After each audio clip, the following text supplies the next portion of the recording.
तो बच्चों, आपका आकाश ट्यूटोरियल में स्वागत है। आज हम वर्क एनर्जी का एनसीईआरटी एनर्जी के बारे में बताएंगे। तो एनर्जी क्या होता है? An object having an capability to do work is said to the possess energy. मतलब कि एनर्जी वो होता है कि एक ऑब्जेक्ट हो जिसके अंदर क्या हो, वर्क करने की कैपेबिलिटी हो, उसे हम कहते हैं एनर्जी। और एनर्जी के जो फॉर्म्स होते हैं, कितने फॉर्म्स हैं? तो energy exist in the various form. पहला फॉर्म होता है मैकेनिकल एनर्जी। मैकेनिकल एनर्जी दो एनर्जी से मिलकर बना होता है, इसलिए लिखा गया है sum of potential energy and kinetic energy. ठीक है। और दूसरा होता है heat energy, chemical energy, electrical energy and light energy. लेकिन हमको क्लास 9th में केवल दो एनर्जी के बारे में पढ़ना है। पहला पढ़ना है काइनेटिक एनर्जी के बारे में पढ़ना है, दूसरा पढ़ना है पोटेंशियल एनर्जी के बारे में पढ़ना है। हमको अब बताएंगे कि काइनेटिक एनर्जी होता है क्या, जो कि बहुत इंपॉर्टेंट है और एग्जाम में आता है। Kinetic energy, the energy which is possessed by an object due to its motion. मतलब कि कोई भी ऑब्जेक्ट जो मोशन में होता है तो उसे हम कहेंगे काइनेटिक एनर्जी है। ठीक है। और काइनेटिक एनर्जी का जो फॉर्मूला होता है हाफ mv² होता है, और इसका जो SI यूनिट होता है वो क्या होता है? जूल होता है। ठीक है। तो अब इसको मैं अब आप लोग सोचेंगे कि ये फॉर्मूला आया कैसे, हाफ mv²। आप लोग के क्वेश्चन होगा, तो मैं इस फॉर्मूला का डेरिवेशन करने जा रहा हूँ। तो आप लोग देखिए, इसको नोट कर लीजिए।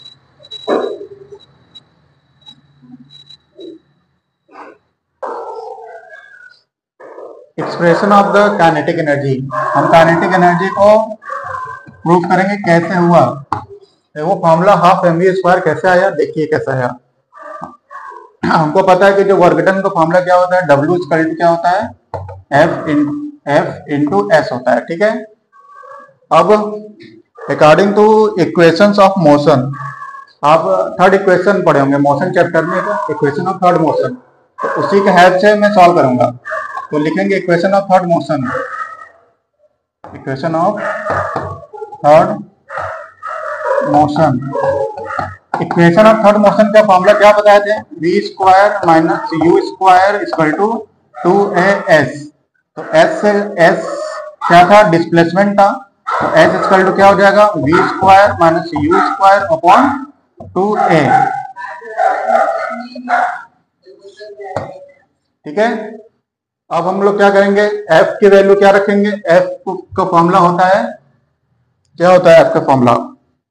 F इक्वल टू ma भी होता है, मोशन में हम लोग ये भी पढ़े थे, F इक्वल टू ma। तो यहाँ पर हम इक्वेशन फर्स्ट में पुट करेंगे F की वैल्यू को और S की वैल्यू को। तो F and S value put in equation 1। तो W इक्वल टू क्या था? F into S। F की जगह हम लोग क्या रखेंगे? M into A। और ये h की जगह क्या रखेंगे? ये वाला फॉर्मूला देखो, v² minus u² upon 2a। तो देखिए इसमें a कैंसिल हो गया और बचा क्या? Half v² minus u²। ये आया क्या? अब इस इक्वेशन के एक और नाम दिया गया है, वर्क एनर्जी थ्योरम भी इस इक्वेशन को बोलते हैं। ये वेरी इंपॉर्टेंट क्वेश्चन है, वेरी इंपॉर्टेंट थ्योरम है, जो कि एग्जाम में पूछता है कि वर्क एनर्जी थ्योरम। इसको लिख लीजिए, this is known as the work energy theorem. This is known as work energy theorem. ठीक है। एग्जाम में यदि आपका डेरिवेशन आएगा काइनेटिक एनर्जी का, तो आप लिखेंगे, यदि पूछेगा कि वर्क एनर्जी थ्योरम बताइए, तो आपको भी इसको सॉल्व करना पड़ेगा। ठीक है। तो इसका डेरिवेशन हम क्या लिए थे पहले? W equal to F into S है। मोशन में पढ़े होंगे कि 3 इक्वेशन होता है। पहला इक्वेशन क्या था? इसी के बाद v equal to u plus at। Second square होता है s equal to ut plus half at²। Third equation ये होता है v² equal to u² plus 2as होता है। तो यहाँ से मैंने s निकाला, s का वैल्यू आया v² minus u² upon 2a। और f की वैल्यू क्या होता है? m इंटू a होता है। अब f और h की वैल्यू को इक्वेशन 1 में हमने पुट कर दिया। जब वैल्यू पुट कर दिया तो क्या हो गया? a कैंसिल हो गया, बचा क्या? Half m v square minus u square, और इसी इक्वेशन को नाम दिया गया है वर्क एनर्जी थ्योरम। अब हम लोग यदि हम u को स्टार्टिंग रेस्ट कर दें तो u क्या हो जाएगा, जीरो हो जाएगा। इस इक्वेशन में u जीरो हो जाएगा तो काइनेटिक एनर्जी मेरा आ जाएगा। देखिए, इफ इनिशियल वेलोसिटी, जब if initial velocity u equal to zero ले लेंगे, यदि हम u को क्या मान लेंगे, जीरो मान लेंगे, तो क्या हो जाएगा, ये w equal to half m v square minus u की जगह क्या हो जाएगा, जीरो हो जाएगा, तो w equal to half m v square, और w ही क्या है, काइनेटिक एनर्जी है, तो E के इक्वल टू क्या हो जाएगा, हाफ एम वी स्क्वायर। तो यही हमको प्रूफ करना था। काइनेटिक एनर्जी आया कैसे, तो ये प्रोसेस है, यहाँ से स्टार्ट करिए और इसमें प्रूफ कर दीजिए, एग्जाम में आएगा, 4 मार्क्स या 5 मार्क्स में आता है, ये वेरी इंपॉर्टेंट है, डेरिवेशन पूछता है। अब हम इसके आगे इसके न्यूमेरिकल क्वेश्चन सॉल्व करेंगे, तो आप लोग इसको नोट कर लीजिए।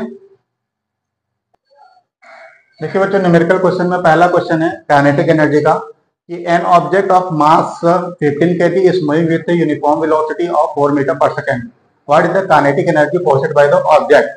मास कितना दिया गया है, मास को m कहते हैं, जो कि 15 kg दिया है, और moving with uniform velocity, velocity इसका कितना दिया है, 4 metre per second, v equal to कितना दिया है, 4 मीटर पर सेकंड। पूछ रहा है what is the kinetic energy posed bye the object, तो काइनेटिक एनर्जी पूछ रहा है क्या होगा, तो काइनेटिक एनर्जी का फॉर्मूला क्या होता है, हम लोग लिखेंगे काइनेटिक एनर्जी का फॉर्मूला, इसके पहले हम लोग डेरिवेशन में प्रूफ किए थे, हाफ एम वी स्क्वायर, ठीक है। तो हाफ एम वी स्क्वायर क्या होता है, इसका फॉर्मूला होता है, तो देखिए m दिया है कितना, 15 kg, v दिया 4 मीटर, तो मैं इसको अप्लाई करूंगा इस पे, तो 1/2 m की जगह रखूंगा 15 और v की जगह क्या है 4 स्क्वायर, तो 1/2 15 इंटू 4 इंटू 4 को 2 से हम काट देंगे तो 2 हो गया, 15 इंटू 2 इंटू 4, 15 2 जा 30, 34 जा कितना होता है 120, तो 120 क्या होगा, एनर्जी का, काइनेटिक एनर्जी का यूनिट कितना होता है, जूल होता है, क्या होता है, जूल होता है, तो इसका जूल आ गया। तो ये क्वेश्चन कंप्लीट हो गया। तो ये क्वेश्चन बहुत इजी क्वेश्चन है, m दिया है, v दिया है, काइनेटिक एनर्जी पूछा है, फॉर्मूला तो याद कर लीजिए, very important formula, half m v square, half m v square हो गया। तो मैंने क्या किया, 1/2 लिया और m की जगह m की वैल्यू रखा, v की जगह v की वैल्यू रखा, इसको कैंसिल आउट जैसे आप करते हैं उसी तरह करेंगे, तो इसका वैल्यू कितना आएगा, 120 जूल। ये क्वेश्चन कंप्लीट हो गया। अब मैं नेक्स्ट क्वेश्चन को सॉल्व करूंगा, तो आप लोग इसको नोट कर लीजिए। तो न्यूमेरिकल क्वेश्चन का क्वेश्चन नंबर 2 देखिए, ये क्वेश्चन वर्क एनर्जी थ्योरम पर लगेगा।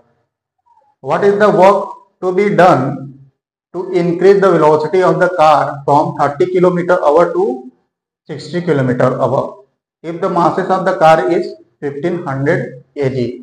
तो देखिए इसमें दो वेलोसिटी दिया गया है, एक इनिशियल वेलोसिटी जो स्टार्ट हुआ था इससे 30 किलोमीटर से, फिर उसका बढ़ते बढ़ते स्पीड कितना हो गया था, 60 km/h हो गया, और मास कितना दिया है 1500 kg।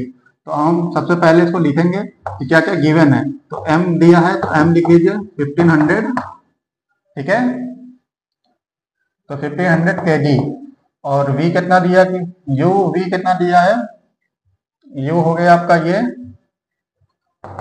30 km/h, और v कितना दे दिया है 60 km/h। तो मुझे देखो इसको चेंज करना रहेगा, क्योंकि ये km/h में है, तो हमको इसको किस में बनाना है, मीटर पर सेकंड में बनाना है। तो 30 किलोमीटर को मीटर पर सेकंड में चेंज करने के लिए क्या करेंगे, 5/18 से हम लोग क्या करते हैं, km/h को मीटर पर सेकंड में चेंज करने के लिए 5/18 से मल्टीप्लाई करते हैं। तो 3 से इसको काट दीजिए 1 बार, और 3 6 बार में 3, और 2 से 5 बार में, 2 से 3 बार में, तो इसका वैल्यू है 25/3 मीटर पर सेकंड। इसी तरह v का भी निकाल लीजिए, v कितना दिया है 60 दिया है, इनमें भी 5/18 से मल्टीप्लाई कर दीजिए, ये काट दीजिए 6 से 3 बार में, और ये हो जाएगा 50/3 मीटर पर सेकंड। तो मेरा जो km/h था वो किसमें चेंज हो गया, मीटर पर सेकंड में। अब क्या करूंगा, मेरा फॉर्मूला आपको पता है, जब दो वेलोसिटी दिया रहता है तो काइनेटिक एनर्जी का फॉर्मूला क्या हो जाता है?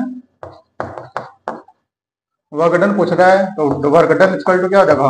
Half m v square minus u square. आपको मैं इसको डिराइव कराया था जस्ट पहले इसके, तो उसी फॉर्मूला का यूज करना है। तो हाफ एम की जगह कितना रखना है? 1500। और v की जगह क्या रखना है? v की जगह देखिए 50/3 और 50/3 का होल स्क्वायर, इसको ले लीजिए। और u की जगह कितना लेना है? 25/3, 20/3 का स्क्वायर, ये ब्रैकेट बंद कर दीजिए। तो हाफ इंटू 1500। अब इसको सॉल्व करना है इनको, तो सॉल्व कर इसका 50 का स्क्वायर करेंगे तो 2500 हो जाएगा, और ये 3 का स्क्वायर करेंगे तो 9 माइनस 25 के स्क्वायर करेंगे तो 625, और यहाँ पर 9 हो जाएगा। ठीक है, अब इनका एलसीएम लेंगे। एलसीएम क्या आएगा? 9 आएगा, और 2500 माइनस क्या आएगा? 625, इनको माइनस करना है, और ये 1/2 इंटू 1500। अब इनको 2500 में से हम यदि 625 को माइनस करेंगे तो कितना आएगा?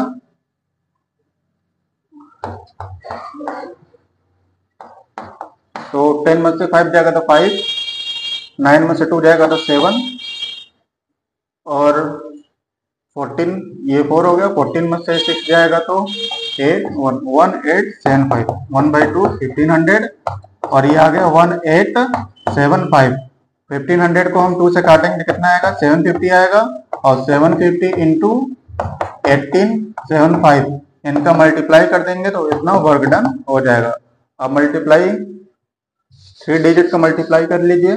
1875 750 इनका मल्टीप्लाई करेंगे आप क्या आएगा? 0 0 0 0, और इनका करेंगे 5 5 जा 25 का 5 कैरी 2, और 5 7 35, 35 to 37, 7 3 कर लीजिए। 5 8 जा 40 43, 43 का 3 कैरी 4, 5 1 जा 5 5 4 9। अब 7 से करिए। 7 5 का कितना आ गया? 7 5 जा 35 का 5 कैरी 3, 7 7 जा 49, 49 3 52 का 2 कैरी 5, 7 8 जा 56, 56 5 63 का 3 कैरी 6, 7 1 जा 7, 7 6 कितना हो जाएगा? 13।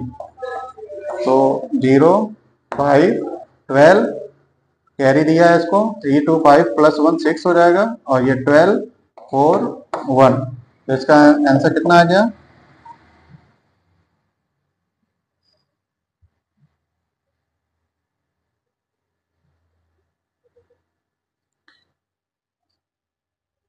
वन 4 2 6 2 5 0 जूल समथिंग मान लीजिए। इसमें पॉइंट वेरी भी कर सकता है क्वेश्चन। तो ये क्वेश्चन कंप्लीट हो गया है। नेक्स्ट क्वेश्चन करने के लिए आप लोग इसको नोट कर लीजिए। हेलो बच्चों, इसमें मल्टीप्लाई में कुछ गलत आया है इसका, तो इसको चेंज कर लीजिए, सही सही के लिख लीजिए। इसका आंसर होगा 156250 जूल। आप लोग इसको मल्टीप्लाई करके चेक कर सकते हैं। तो आज के लिए मैं 2 न्यूमेरिकल क्वेश्चन कराया। अब मेरे नेक्स्ट वीडियो में इसके आगे का न्यूमेरिकल क्वेश्चन सॉल्व होगा। Thank you.